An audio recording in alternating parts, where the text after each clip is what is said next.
Yo.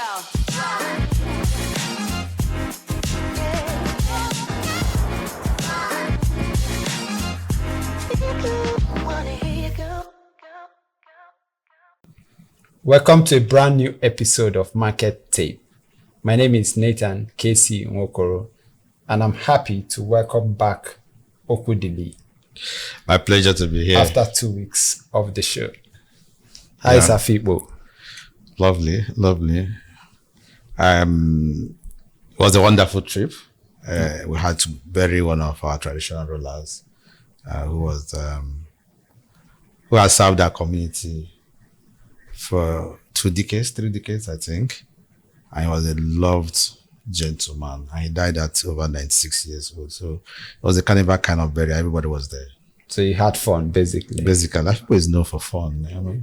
Yeah, welcome back. Thank you. And it's Salah, right? It's a holiday, Yeah. and we wish all our Muslim faithfuls and brothers and sisters back at the Salah. Barka de Salah. This is not a Salah for meat. They That's say. the unfortunate thing for all of us who look forward to the meet. To the meat. But once this one comes around, we all know that in the next 2 months or thereabout, the big one will We're come going up. to have the meat come. Yeah. All right. While you were gone, something happened, and I think not this week. About 2 weeks back, one of the popular Nigerian comedians, Mr. Debo, I think it's popularly Macaroni. known as Mr. Macaroni. He put out a tweet, I think on the 20th of March, and basically was talking about the mistake he had made as a person. And by the way, he's a great individual, someone that I respect so much. I have utmost respect for him, not just because of the quality of his production, his entertainment, but also for where his head is in terms of fighting for good governance for the country.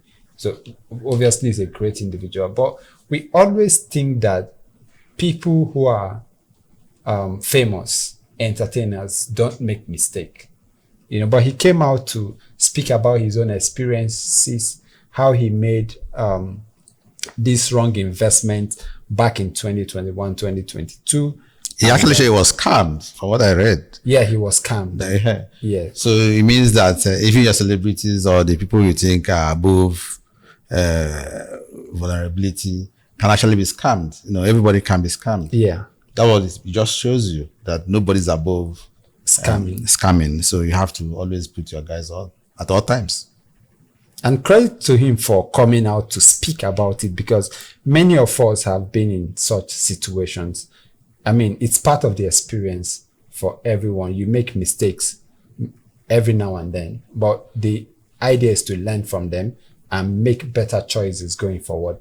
But not many people come out to speak about the mistakes they make, especially entertainers. So, which gives the notion that all is well with them, So to me, it's really tough being an entertainer, because we speak about prudence.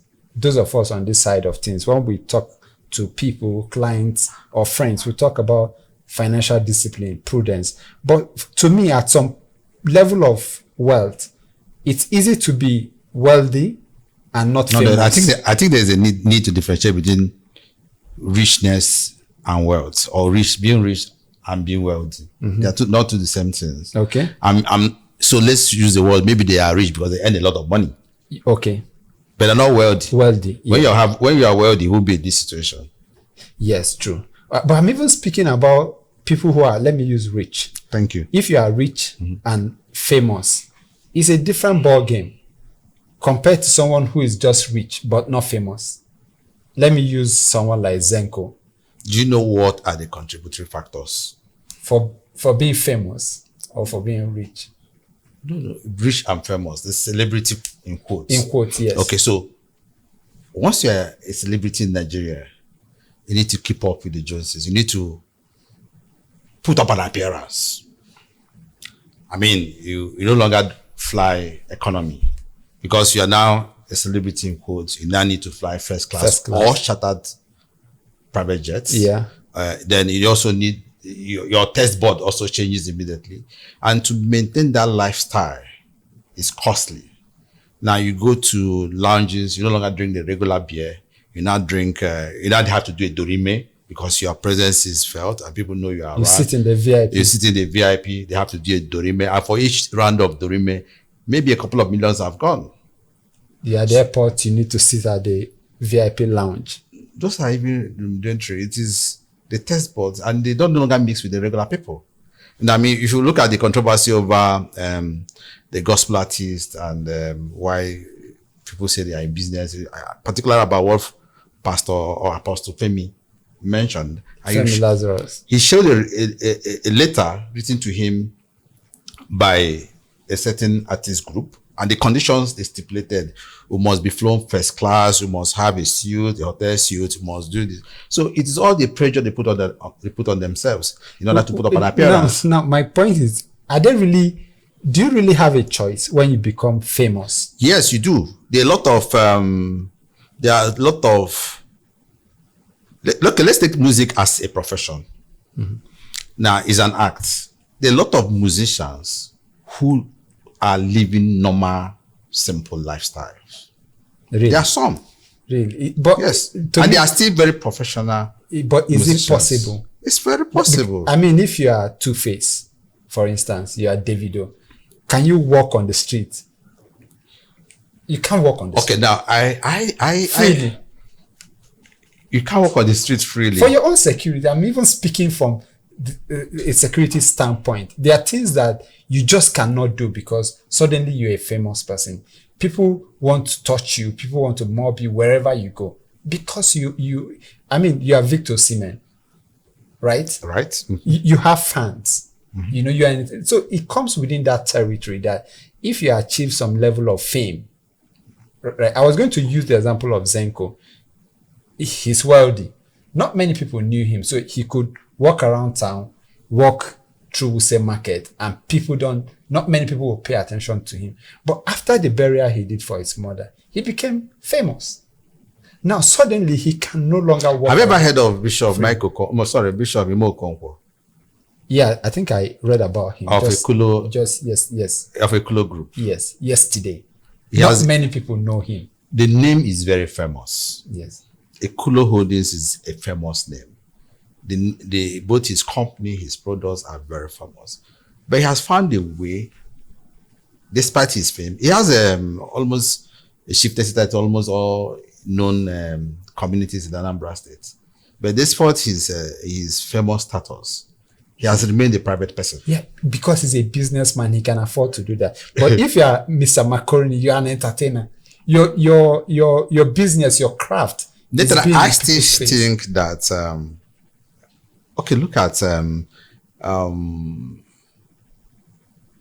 Sabinus. He's famous. He's famous. Mackenzie. Mackenzie keeps a low profile. But can he walk around freely? That's my point. You don't choose where you would like to be. Mackenzie is quite a private person. And by YouTube records, I think it's still the most watched YouTube channel out of Nigeria.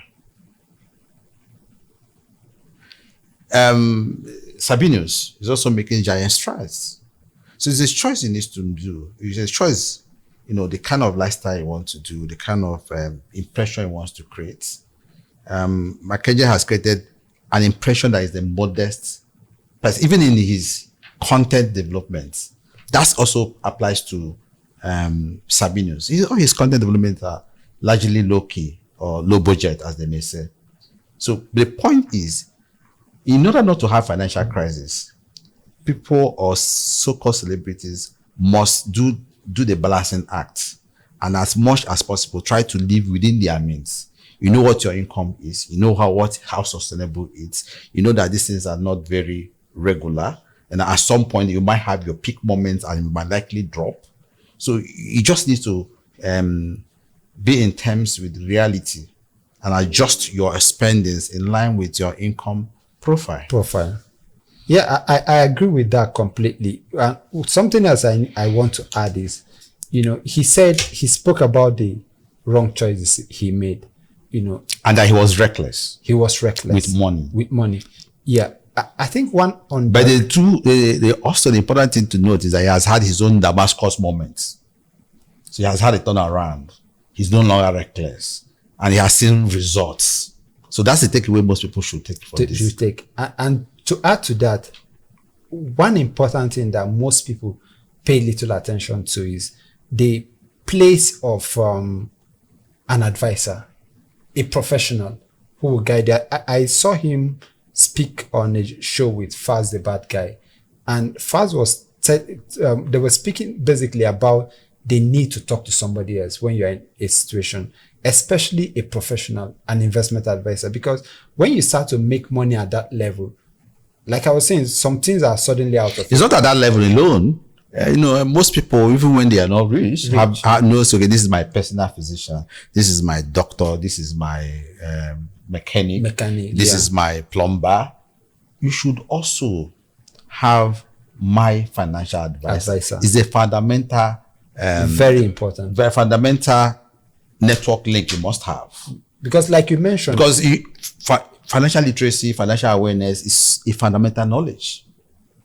So you must have somebody, and monetary issues is something you must deal with throughout life. So as important as that, most people do not take the importance of taking their money management issues very seriously until it's very late. I saw an article on GTCO. Is that what they call it again? There was now talking about interview 10 people who are 50 and above and asking them about their financial regrets. And all the 10 people he interviewed had financial regrets. I wish I could have done this earlier. I wish I had done this earlier. So for financial stability, for good financial well-being, everybody must have somebody they trust, somebody that is knowledgeable, technically sound, that they talk to about money issues. And I think giving credit to this generation of entertainers, most of them realize this, and an increasing number of them are embracing the need to engage professionals to if this fact is true, is there a good development? Yeah. Because I should translate also to sports, should also translate to all spheres of life. You know why? The reason I was isolating them is because they have a peculiar situation. It's like if a politician, for instance, in Nigeria, if you're a Nigerian politician, suddenly everybody it's sweet to be a Nigerian politician. He's a Nigerian politician, but I don't live with him, so I don't know the situation in his house. But what I do know for all politicians is when you wake up in the morning, you have people waiting for you. Yeah, but you have a P2B that had a campaign slogan that would don't give chichi. Even as bribe. But that does not mean he does not entertain. Politicians entertain every now and then. Yeah, but I'm saying you can be a politician, as you have seen with the P2B presidential candidacy, that the funding of the campaign, the funding of the policies, we are largely from volunteers. In statistics, you have what we call outliers. P2B is one out of how many politicians? Yeah, we can have politicians of that nature. Now, it's only in this climb that politicians need to spend money, needs to bribe people, needs to buy votes for them to be elected into office. And that is why when they are elected, they're no longer accountable to anybody because they know they bought their way through. So if you desire to have a political system where the elected are accountable to the electorate, then we need to change the orientation. We need to change the dynamics. So it has to be based on people's capability and ability to serve, not people who buy their way through. So that's why some of us are advocates of this, of changing the system and even introducing independence candidacy, such that the delegate system is done away with. So people can now become party candidates based on merit, not based on who is able to buy enough delegates. Yeah, I get that. But I mean, the point here is that at some level, you need professionals to work with. Very great. I concur. As you mentioned, I concur. Just like you have your personal physician, your personal chef, your personal driver. And to me, there are three cardinal professionals everybody needs in their life. We are religious people, so obviously you need a spiritual guide. You need your personal physician, and you need and investment advisors. If you are not going to deal with any professionals, you need these three. But everybody should have an investment. And before you make any form of investment, you need to understand the investment you are doing. And you need to now have an investment advisor guide you to fully appreciate the dynamics of the investment you are getting into. So most people go into investments that they know nothing about, and that's why they are easily scammed. People just come and sell snake oil to you, and then because the person is possibly your pastor, you're a celebrity, and all that, and you go ahead and buy. At the end of the day, nothing is coming out of it. So investment advisors is very critical. Like you mentioned, is something everyone must have. Must have. And like you said, it should spread out to other professionals, football athletes, footballers. I mean, in US today, you have most of the there are a lot of businesses that are owned by this sports guy. Very because true. they are working with professionals. In fact, Michael Jordan is out of professional play for a long time, but he's making money, more money than when he was in professional play. Because he now owns a basketball team, and he's got all the endorsement. Not just the endorsement, and the shoe brand. Fine. The shoe brand. Someone like Kevin Durant, I think he's one of the top basketballers today. I think he even has a private equity firm. So you have sports people who now have investment firms of their own. So I think it's time for our own entertainers to start to look into that aspect, not just having professionals, but participating in this industry, because they are the guys who are making the money. And you in order for that money to work for you, you need to start to invest it in real businesses. And one thing they need to understand also is this: there is a time frame within which this money is being made. Yeah. Most of the monies are made before they are 35 or before 40. And they still have life after 40 to live. So at 40, they may not be appealing to a certain demography any longer. So their income profile might start declining. So if they fully appreciate that this is my peak moment, then they must have to take financial decisions very seriously. Very seriously. Oh, so let's get to some other interesting stuff. We saw earnings reports from. This is the earnings season. So this is a month I always April, May is the month. 2 months I always look forward to. Because of the dividend. Because of the cash flows. In fact, I already have told Madam, no, okay, we can afford this now, we can afford this. So I always look very expected in the month of April and May. And I know you're a GTB guy, and they came out smoking again. You know, GTB and Zenith posted a profit after tax of over 1 trillion. You know, UBA was not far off. The about 766 billion. We also saw Fidelity Bank posted 200 and something. 300 and something. Before after tax 200 and something billion. You know, so these guys are, and we even banks like Wema that have not paid dividend in a long while is paying €1. Dividend. Yeah. I mean, with all the level of interest rates we've seen, we knew the banks were going to. The net interest margin in most banks grew by over 100% across board. Most. Yeah, which is quite impressive. But let me talk about something. I know you always talk about the fact that these banks are living off people's funds. Their business is managing other people's funds. Today, a bank like Zenith has. No, I don't think they are managing people's funds. I think they are trading in money. Banks basically, for me, in my opinion, the license they have is to buy money and sell money. So the cheaper they buy the money, the better for them. Okay. And for banks like Zenith Bank, they have very low cost funds. So if you're able to attract low deposits in terms of savings and current account balances that you necessarily don't need to pay much on, because in the case of savings account balances, if there are no withdrawals, if you have more than 3 withdrawals, you no longer have your compulsion to pay interest on the balances. Is that even is this a creation of the bank, or is it backed by any sort of? I think it's statutory because the CBN sets the range for interest rate on savings accounts, and I'm not sure any bank pays more than 5%. Yeah, but if you withdraw more than a particular amount of time, it has always that has always been a norm.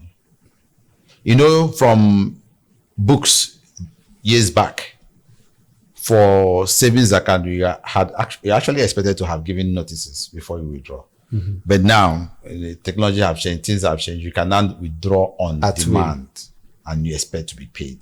So, once you make more than 3 withdrawals in most savings accounts, you lose the interest, the accrued interest. Yeah. So, and you have deposit base. If you do the aggregation of the total savings account balances and current account balances across the banks, they are in trillions. I mean, in certain banks tell you that they grew deposits by 45%. And they have a deposit liability largely comprising of what they call the demand deposit accounts. By maybe 2 3 trillion in a year. So when they buy such low deposits in a period of unprecedented high interest rates, all they needed to do, okay, look at the case of GTB. GTB did not really grow. They only grew loan portfolio by 12%, which means that they were conservative in creating loans, but were aggressive in buying possibly government-issued securities and earning as high as 28%, tax-free. So there's no brainer. These banks will always make money. But are they not making this money at the expense of depositors? I mean, say, because it's not their money. No. I think they are making the money at the expense of the ignorance of the populace. And ignorance is expensive. Now, I'll ask again. Some people have had funds in savings account and current accounts that they don't have a need for 1 year, 2 years, 3. You're in the bank and you can confirm that. Yeah, true. You have customers who have had balances sitting in savings account for more than 5 years. What was that fund sitting in those accounts for? These guys are aware. They are aware that inflation is eroding the value of those funds, but they choose to leave it there because they believe it is safe. But when they now take out the money and they now go to the market to buy certain things, they will now realize that the value has so dropped that it's almost worthless. So on one hand, they believe it's safe. They need because to once you are talking to them anything that is not in a bank, they say they have come again. No, not them. But the bank is going to take the money and buy the same securities outside the bank. Outside the bank. So I think we need to, which is where platform like this is very good. We need to first push financial literacy as much as possible. So even if your money is there for emergency fund, why are you not even putting it in the money market fund? Treasury bill. Why are you not doing treasury bill? Why are you not even doing fixed deposit in those banks? Why are you not doing commercial papers that are flying left and right? You know, so if the funds are not emergency fund and you are planning for retirement or you are applying for son's education, why not put it in securities that will grow with the rate of inflation? Why not consider a long-term bond? Are you not aware of bonds? If you are not aware, then maybe you can ask questions. That's why the financial advisor is key, so I can explain to you. And the same treasury bill and bonds are issued by the same issuer, the same federal government. And most people will tell you, no, I don't want bond. I want only treasury bill. Because that's what they know. I mean, why these funds is for retirement. And they have a reinvestment risk that they don't consider the implications. So, if you are worried about the net interest margin that the banks are posting, then you just know that there's a whole lot of work that needs to be done in teaching people about financial literacy and teaching people what are the alternate options that are even less riskier than what they know or what they believe in. Yeah, you spoke about GTB. Okay, let me even ask you this. Of all of these results, which one excites you the most? Well, GTB has always been one of the most efficient banks. It has always been very efficient. if you look at gross earning, they didn't grow the biggest. If you look at the deposit mobilization or loan portfolio, they are not the number one. In fact, I was surprised to see that their customer deposit is just 10 trillion compared to Zenith that has 22 trillion. It's fine. UBA has customers deposit of, I think, close to 20 trillion. Even if I ask total asset base, UBA is bigger than it.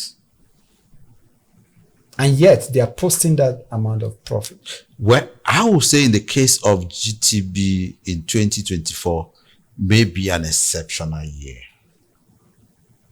I doubt if that might be sustainable. Well, in the near future, because why I say so is they grew PBT by 126%. You know, and then can they grow by another 100 and something percent next year? That I don't think so. They can't grow at that rate again. So it was an exceptional year. And if you dig deeper, I suspect, I have not taken time to analyze GTB. I suspect that most of it will be coming from FS gain. FS revaluation gains. Yeah, about 500 and something billion came so from take out FX revaluation. Take out 550 billion. Yes. What is left? Like 500, less than 500. So this year we have had, this is stable exchange rate. First quarter gone. So we've had stable exchange rates. Would there be another exceptional revaluation gain, FX revaluation gain? No. So it will now go back to the core business of banking. So what would they be able to generate from the core business of banking? So it was an exceptional income from GTB because of the significant impact on the profitability by the FS revaluation, which is not part of the ordinary business of banking. Of the bank, yeah. Okay, interesting. And then I think the same applies to UBA because I saw across all the banks. Yeah, UBA. But the only ones that are interest me, they might not be a tier one bank, but across metrics, I think Fidelity Bank did impress me. The growth rate on deposits, on loans, and the quality of their assets. They have, from the result I've seen thus far, they have one of the lowest non-performing loan ratio of about 3.5%, which is impressive. Better than that of 3.1. Better than that of GT. Which is impressive. So, and as analysts, we need to go beyond, look beyond the PAT profit after tax and look at other ratios. Let's use the Camel principles to really analyze the performance of these banks. At what rate are they growing each of the financial metrics that we're interested in? But in terms of cost to revenue and in terms of efficiency, for over 2 decades, GTB has always been top. And I'm wondering, if you look at Zenith, they didn't make so much from, in fact, their foreign currency revaluation gain was negative for Zenith, and yet they managed to make over 1 trillion profit after tax. But yet, of all these banks, they have one of the worst. But Zenith made an impressive gain in net interest income. Yes, but they have of 1.7 trillion in one net interest income. So, with what you have just mentioned, take out the FX revaluation gain, Zenith then maybe have a better performance in 2024 when compared to. But the market doesn't seem to like. Yes, because you have a market that reacts to dividend payments or dividend announcements, and they're now looking at total value created.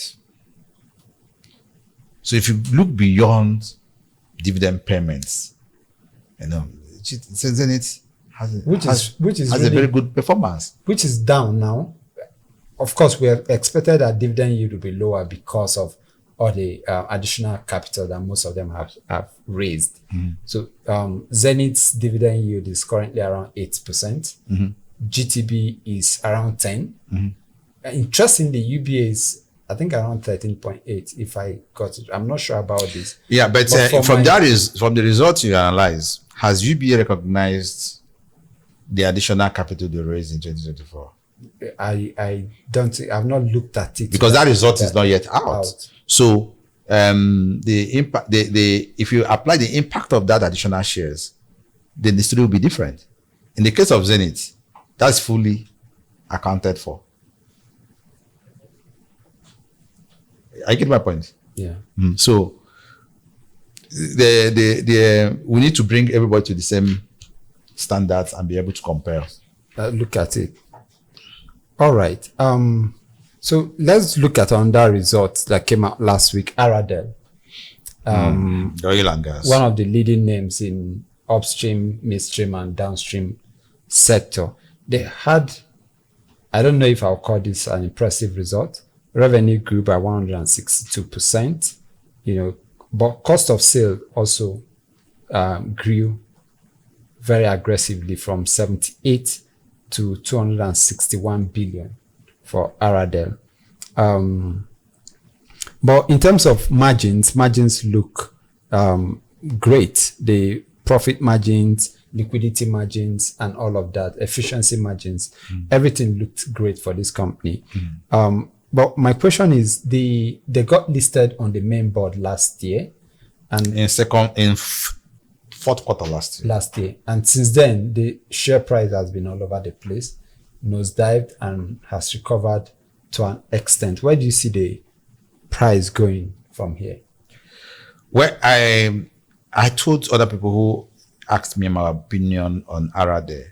I said I won't give an opinion on Aradel until they publish their results on the NGX for at least 2 quarters and giving full disclosures so that we can analyze them and know what business they are into and have a few details of their balance sheet and all that. So I'm a bit worried about the oil and gas, and then the hype. I feel there were a lot of hype around Aradel. I think it was leading to the listing. Those who made the kill. First, you need to ask, why were they listing? Why did they list? The essence of listing most times is to list to raise capital. Did they raise capital? So they were listed somewhere. On the NASD. On the NASD. Maybe the NASD didn't give them enough visibility. So what practically may have played out is that existing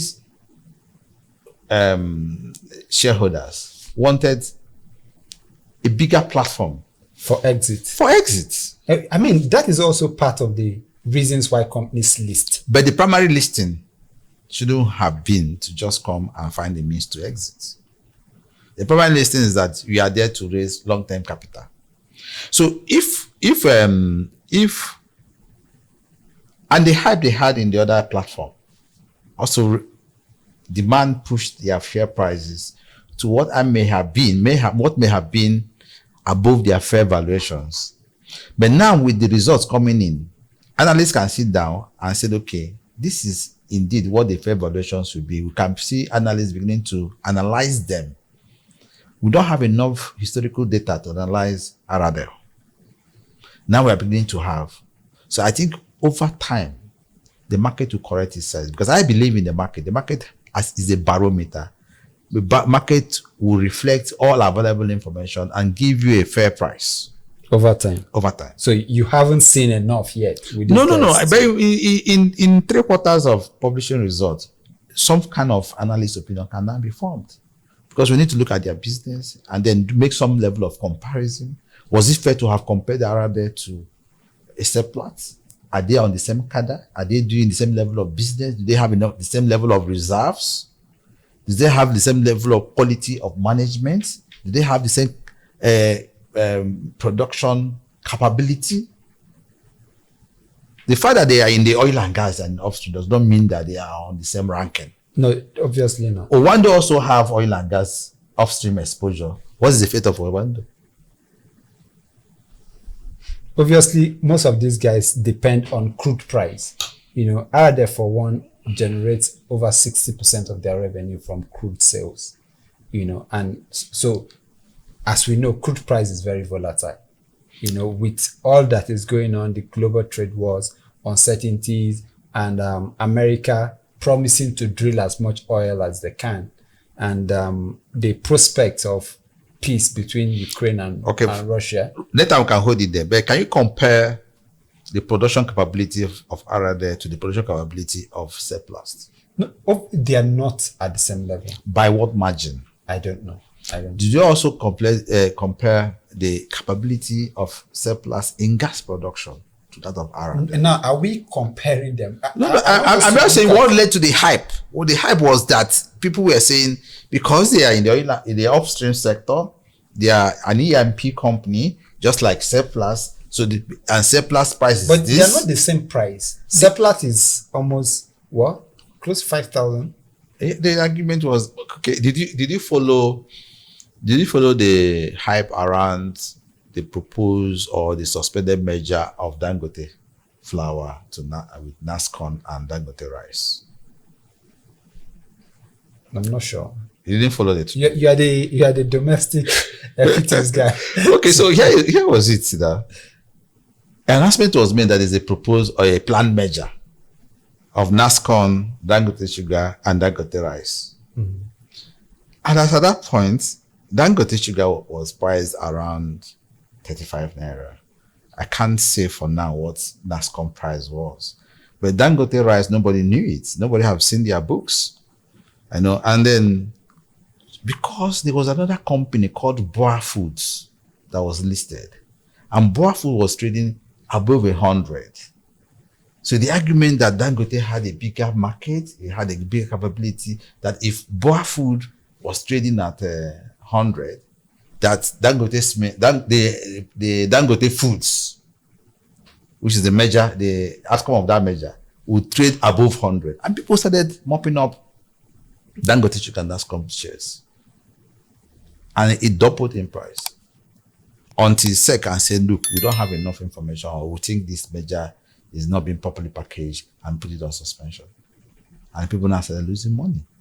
So it wasn't based on valuation. It wasn't nobody had even seen the books of Dangote Rice, which was going to be one of the anchors of the merger, of the scheme of merger. So the hype was because they have not said this, we are going to do the price was, they've not even named the price or the exchange ratio, but people were just rushing to key into either Nascon or Dangote Sugar in the anticipation that it will be at par or above Boa Foods. But everybody got burnt. But everybody who did that play got burnt. But that is the fault of those who were gambling with that play. We will have a lot of speculators and gamblers in the market. Yeah. So my point for Aradel is, can we look at Aradel in isolation, not comparing them with Sepla? Because obviously that is what we should begin to do. That's what we should begin to do. And that's why available data from being published in NGX, like we are beginning to see, and full disclosure, analysts can begin to form an independent opinion around Aradel. But we don't have, for me personally, I do not have enough historical data, financial historical data, or enough knowledge about Aradel to start giving investment recommendations. Opinion. Okay, fair enough.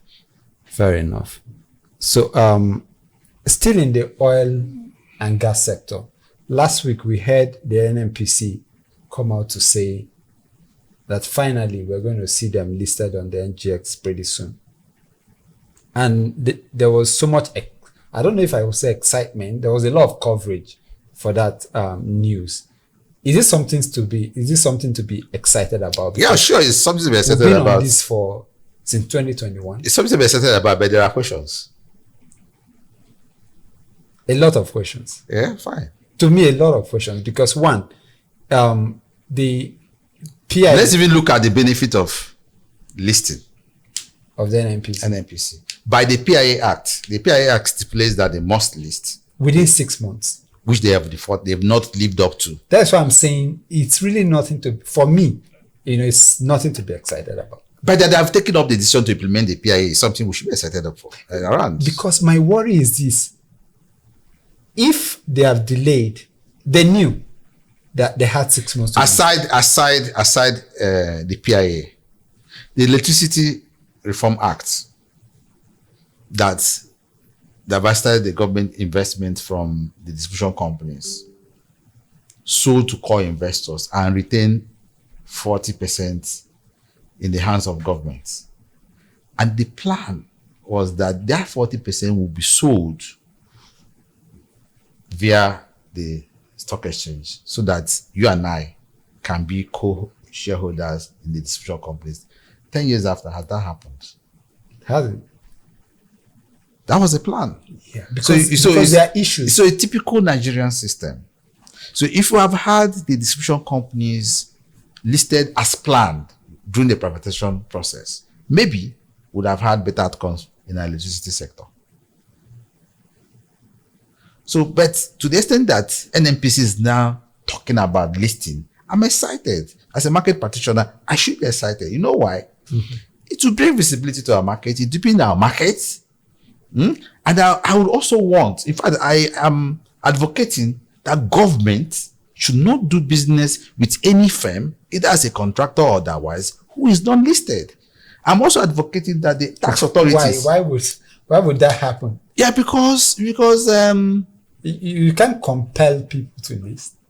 Why you may not compare? You can incentivize people to list. Exactly. Yeah, because let me give you an instance. Do you know the highest corporate taxpayer in Nigeria? Dangote. Dangote. At some point when they were making profit, it used to be MTN. You know, if you look at corporate tax, income tax, aside other taxes, one of the top most corporate clients we have in Nigeria is MTN. Is MTN the only telecom operator? No. Do we know what MTN pays as tax? Is public knowledge. Do you know what the other that is not listed is paying as tax? Is it a public knowledge? I guess the FIRS would know. But let us, as a public, let the public also know. But that. So what I'm saying, if you mean that you don't pay as much as. Do you know, Nathan? Most of the multinationals that hitherto operated in Nigeria, like Procter and Gamble and the rest, they've left Nigeria. Do you know who took over? Asian companies. Guinness left, taken over by an Asian company. Lafarge, Hosem, an European company, is leaving, taken over by who? An Asian company. Chinese. Now, the Asian people that are operating in Nigeria have mastered our corrupt nation. And they find a way to cope with the Nigerian system. Those other companies, multinationals that are of Western origin, who have obligation towards their parent company and home companies to report things as they are finding it difficult to operate in Nigeria. And that's why they are leaving. We should be worried that we can only attract Asian-oriented companies into our client, rather than in attracting those from the Western countries. So, are companies cutting corners? I'm sure some of these companies will be cutting corners. Are you aware that shortly after the list, the sale of the core investor, of sale of Diego to an Asian company, that I suddenly saw that there's a mandatory tender offer? Is that for Guinness? Guinness, which is most likely taking Guinness private. Why do companies take their companies private? Because they don't want you to see those public disclosure. Less scrutiny. So anybody who has been listed on the exchange is subjecting him or herself or in the institution to public scrutiny. So let's government deal or patronize companies that have become very transparent. And one of the ways to say you are transparent is to say, okay, I have full disclosures, including insider-related transactions. Well, I don't know how that is going to work. I say it can be treated as an incentive. And then we can also give incentive to the tax authorities. Okay, anybody who is listed pays a lower tax rate. Really? That becomes an incentive. Because, Nathan, you cannot effectively achieve economic development if your capital market is not well developed? Which is a problem it has been a problem for us. It has been a problem. So you look at your market capitalization compared to GDP, it's below acceptable levels. So how do you develop the capital market? So there must be incentives to encourage companies to list. Agreed. I agree with you on. So government, as one of the biggest players in this economy, in my opinion, should encourage and patronize. Yeah, well, my point with listing is to be careful, because we've gone through this before. In 2007, when Transcorp was listed, there was so much hype that we're coming with the biggest African conglomerate that was going to drive business, not just for Nigeria, but for the whole of Africa. But it didn't pan out as expected. And I know a lot of retail investors, institutional investors were so excited about the prospect of Transcorp. And I think it was listed at 7.50 kobo then. And for years, the share price tanked and remained below 1 naira for years, until very recently we've seen a resurgence. Okay, let me ask you. You said Transcorp did the public offer when? I think 2007. The global financial crisis happened when? 2008, 2009. 2008, 2009. So it is at the peak of that this happened. The market never recovered from that crash. But what was the fundamental until very recently? What was the fundamental? That's a different ballgame. Because now that's a dividend between 2007 to 2024. Now, what you needed to ask now, what was the business of Transcorp? Exactly my point for NNPC. Mm-hmm. When have you seen their financials? I said there will be questions. What I am interestingly happy about is that we have a growing number of financially aware persons. So, note that for over almost a decade, we didn't see public offers in our markets. Mm-hmm. Now we're beginning to see.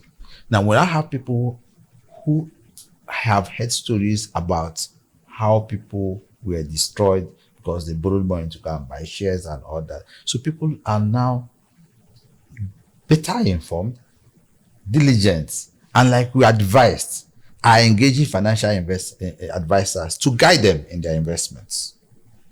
Which is a bit of what we are doing right now. Yes. Talking about this. Yes.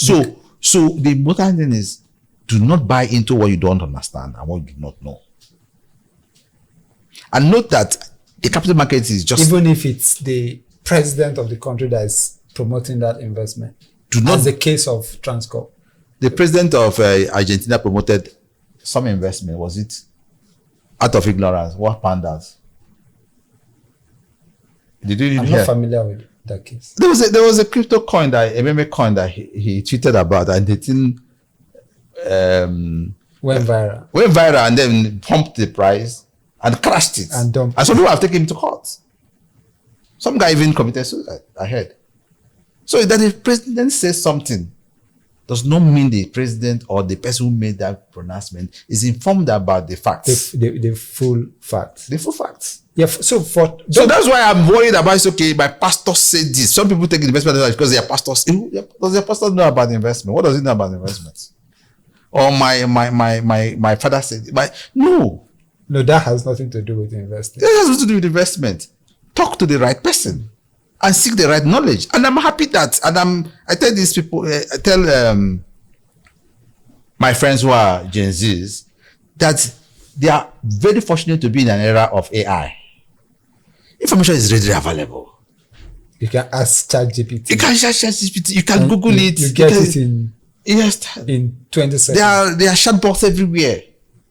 So the research and reading is a lot easier than in 2007 or 2008. So ask about the track record. And it is also very erroneous to think that the capital market is just about ordinary shares. No. The market is even bigger in fixed income securities. Yeah, sure. So while you may not buy the share of MTN, you can borrow to MTN. And MTN has long-term bonds. They have commercial papers. They are paying good interest.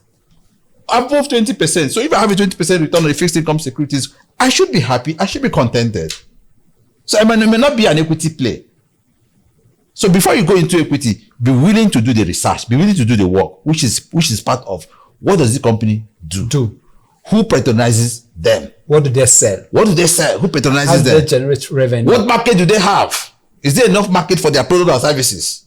Because people just develop something and there's no market for it. And what is the competition? Because you may have a great product and then the very next year, competition. People with even high amount of capital come in and take away your... And more importantly, what's the quality of the management? Can you trust that management? So you don't just wake up and then say you are buying shares of a company. Which are the issues that I want people to really look at? Most individual retail investors don't have the capacity to do this level of analysis when you're looking at a company but they should write, like NNPC. They should ask the right questions. Yeah, so I think... And they should research. They should listen to people like us on this podcast or other similar platforms. Do their own research. Ask questions. Read too. But are you talking about NNPC? We don't know what the details are. Now, NNPC is a conglomerate. What are they listing? Are they listing everything? Or are they listing a subsidiary? Or are they going to spin off some of the subsidiaries? Would they take the refineries that are moribund and list too? So until we see, and then what's the purpose of their listing? I know they cannot meet cash calls today, but are they coming to raise capital so that they can meet cash call? If they are going to raise capital, can the market we have today absorb it? The amount of capital. So there are a lot of questions we need to ask. But I'm excited that they are even thinking I'm of excited listing. too. So let them list. Let us see how it unfolds.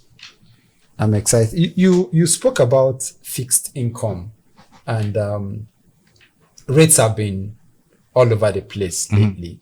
We saw about 2 weeks ago, we saw rates decelerating, going down, and then suddenly it started going up again. What do you think? Why do you think it's going up? Obviously, demand and supply. Uncertainty. Yeah, partly, and then the fact that we had a lot of sell-off, especially by foreign portfolio investors. Why are foreign people exiting? Because of the uncertainty. Who is creating the uncertainty? Global uncertainty. Trump. So it's normal. Yeah. So, and once the people start, the uncertainty sets in, people start living from frontier markets, high risk markets like ours. And most of them are moving into, not even the dollar, into gold. Gold. Which has seen, the price of gold has really soared. All time. Yeah. I think the last I checked was 3,120. And putting that into context, in 2021 or thereabout, it was just 1,400. So the price of gold has doubled. Since the Russia-Ukraine war, there's been a significant interest in gold. A lot of the CBN, a lot of treasurers have been holding gold as a safe, as a store of value. So do you have gold yourself? I don't, but interestingly, listening to the podcast today, I think I should begin to have some exposure to it. To gold. So either not necessarily buying the gold, but buying maybe a good ETF. We've got some good ETF in Nigeria. I think there's this. In fact, I said that new gold ETF. I said I was going to have some discussion with some of my colleagues to do some research. There's new gold ETF. There's Vetiva. Vetiva has a gold ETF. Stanbic also has a gold ETF, all listed on the exchange. So fantastic. So our market is very diversified and has multiple products that can appeal. Yeah. But what I do not know is how correlated the price of those ETFs That's where the research needs to be done. The actual price of gold. I don't know that. But we can look at the term sheet of the gold ETFs. Yeah. And see how it's being set up and how it's been rebalanced and all that. So I said that I was going to ask my colleague to do some research and then have a discussion around the gold ETF and see if it is something we have a full understanding around and if something we can begin to recommend. I'm not a gold guy and I don't know if I'm ever going to buy a gold ETF or something. I think I would rather do gold than do crypto. Yeah, me too. Fine. So Me too. But I'm not a good guy. And maybe someday when I get older and I'm worried so much about uncertainty. But as an investment advisor and investment manager, you need to have a in-depth knowledge so that of this asset, so that you can provide solutions or prescribe to. Yeah, I have clients that have gold. I have clients that have gold in their portfolio, but in my own personal portfolio, I don't. Yeah. I don't do gold. It may not be for a personal portfolio, but to have a firm knowledge about it so that I can begin to see whether it's suitable to certain classes of investors. Yeah. You spoke about buying the gold itself, like going to Wuse market to buy. No, that's what I was referring to. The gold bar or ingot. No, that's what I was referring to. I'm saying that people are buying gold, and when people are buying gold is, it's a commodity. Mm-hmm. So some might buy it via formal exchanges or formal markets, not the informal market. So I'm referring to good transactions that are done in the formal market. And here, market. Formal commodity exchanges. Okay. No, and then here, you see mostly institutional investors playing in here, especially central banks and top asset management firms. Yeah. So for individuals, it's either you buy the ETF or you go buy via commodity exchanges. But there are people who buy the actual, like the jewelries. But there are no formal markets for you to determine what the standard is. And what the pricing is, and what the standard, the pricing, and then also they have a storage issue. So the security involved in storing the good. So if people are aware that you have stored good in your house, and it could be prone to robbery attacks and burglary. Yeah. No, so I won't get involved in going to the wholesale market to go and buy goods.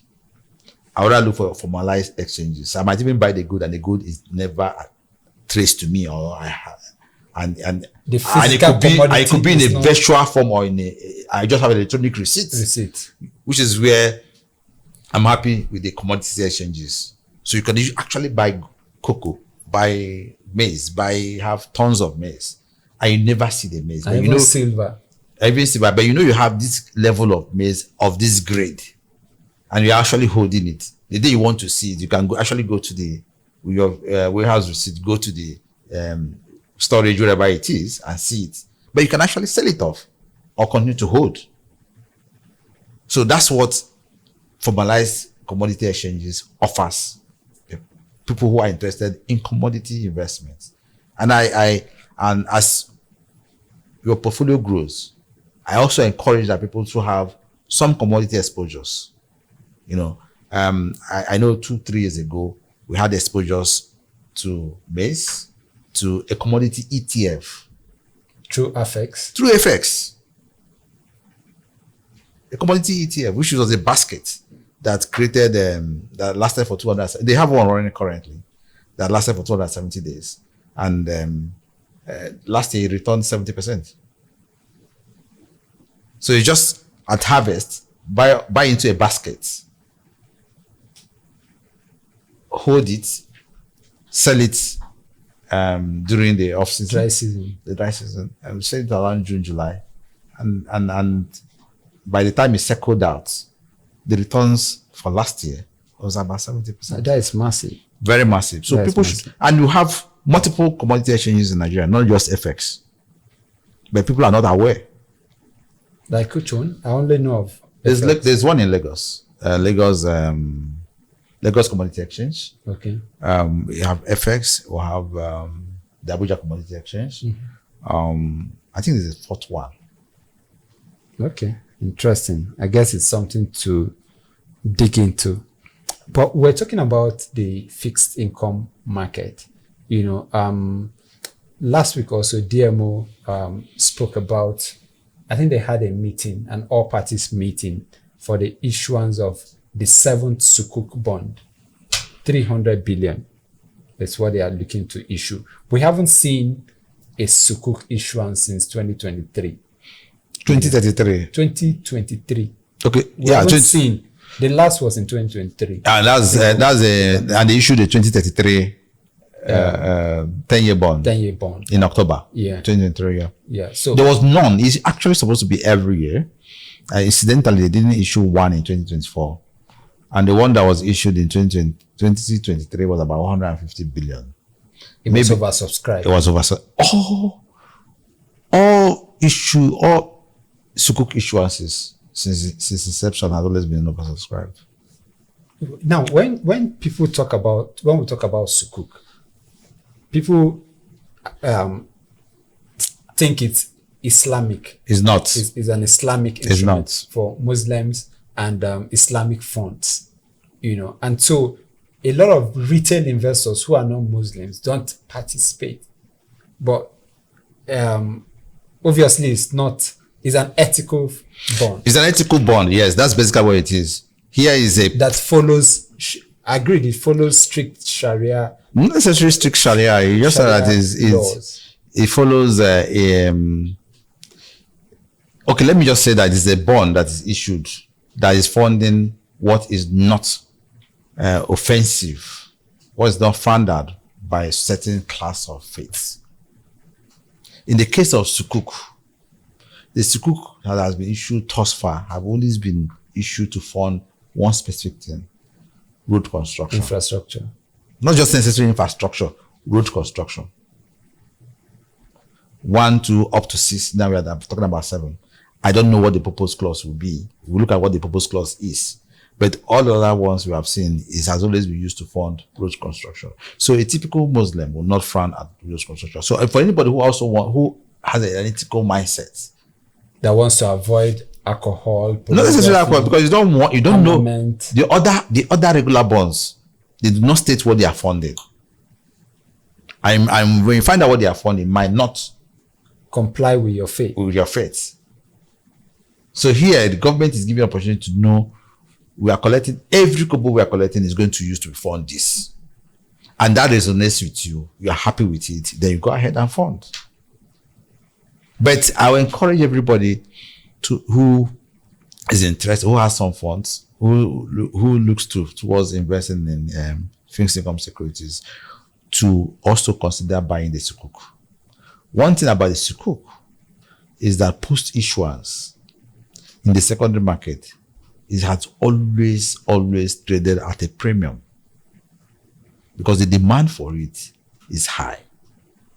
And we don't have several issuances of Sukuk bonds. No, we don't. No. And in fact, the market for Sukuk is very thin. Because if you go out today and you want to buy 1 billion worth of Sukuk, it's going to take you maybe a week or two to fill that order. Because you know why? Sukuk is sold as a retail product. So at issuance, I think the last issuance was a minimum of 10,000. 10,000. Yeah, so for everybody who has 10,000, you'll be allotted. So they throw it open. So it's not in the hands of institutional investors. So an allotment, when you say it is oversubscribed, how it's allotted is you first say, okay, let's give everybody the first one 10,000. So everybody who start subscribe for 10,000. Okay, after that, you take the next 20,000, 30,000. So you find out that all the small investors will be fully allotted. But those who sought to buy 1 billion or 200 million, or 500 million, 200 million, they will never get full 100% allotments. Now the tendency of those who bought 20,000 units or 20,000 units of the bond, 10,000 units of the bond, to sell post-issuance in the second market, almost non-existent. It's almost non-existent. So they likely will hold to maturity.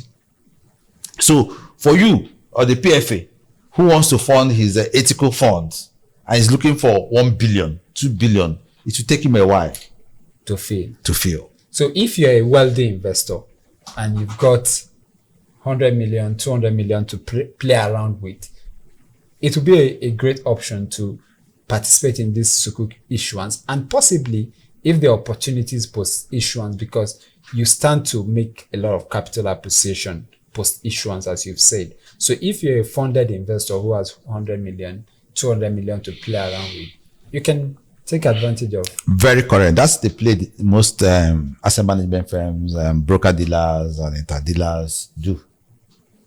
They go participate in the primary market, then come and take profits in the secondary afterwards in the secondary market, knowing that there will always be a sustained demand.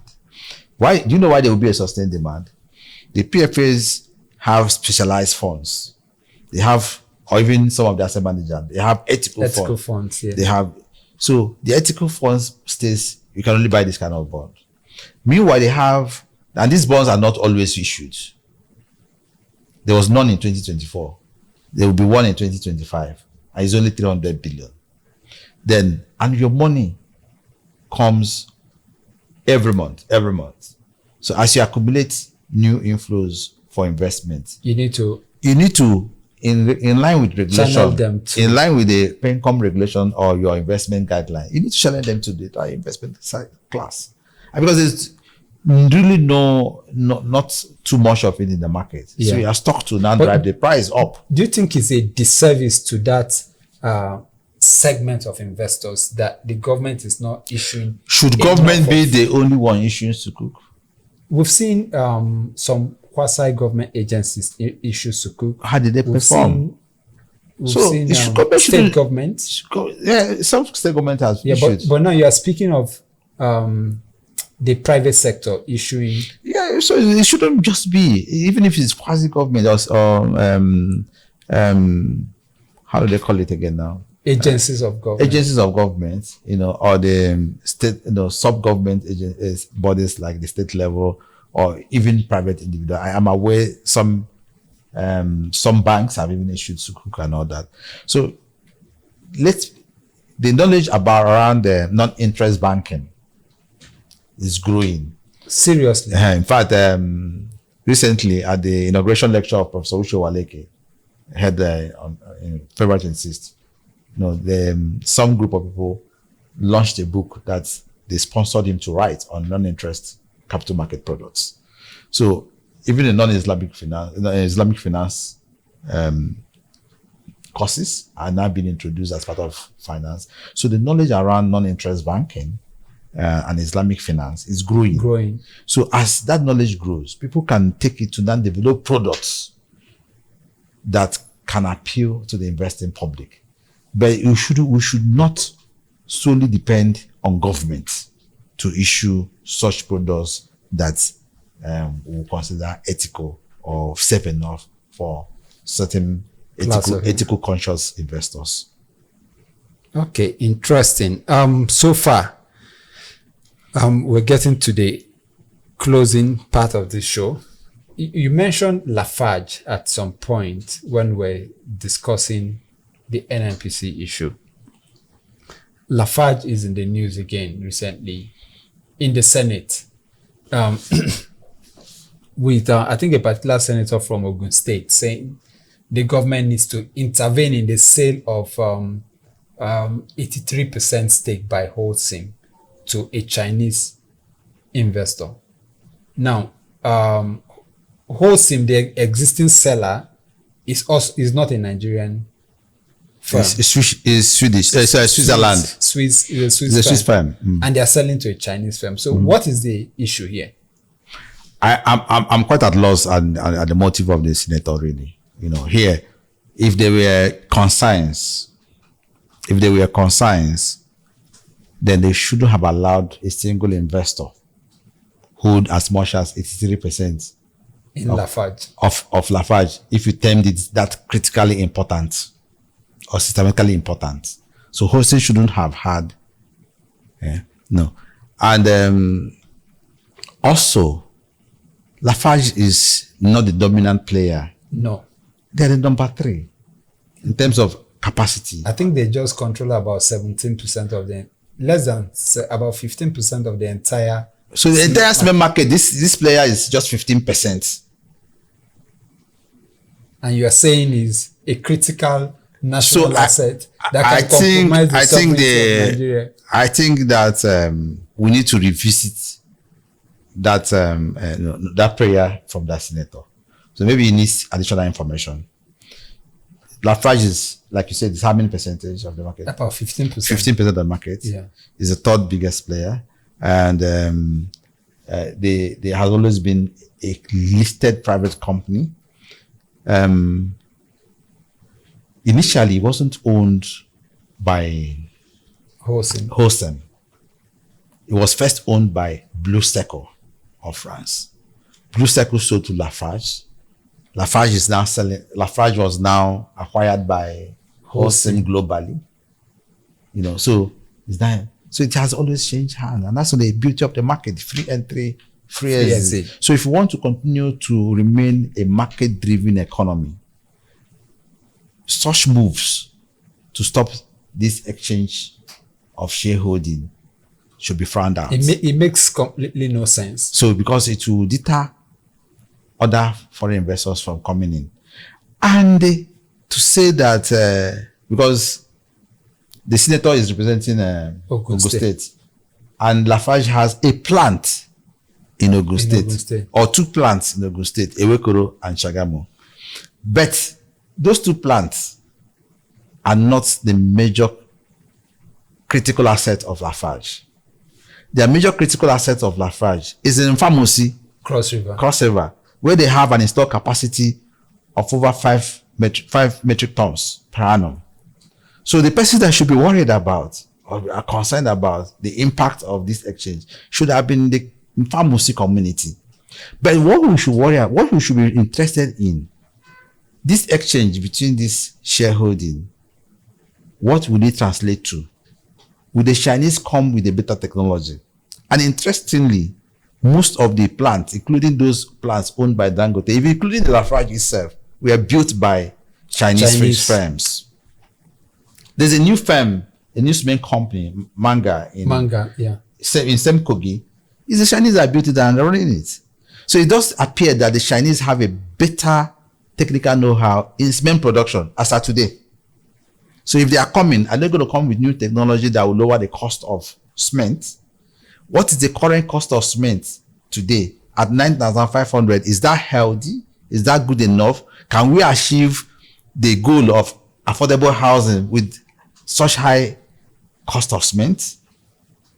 So what benefits will you get? I rather think we should get a benefit than scuttle the sell agreement. Yeah, because if you think of it, Lafarge has struggled to keep pace with the likes of Dangote. And they were there before BUA.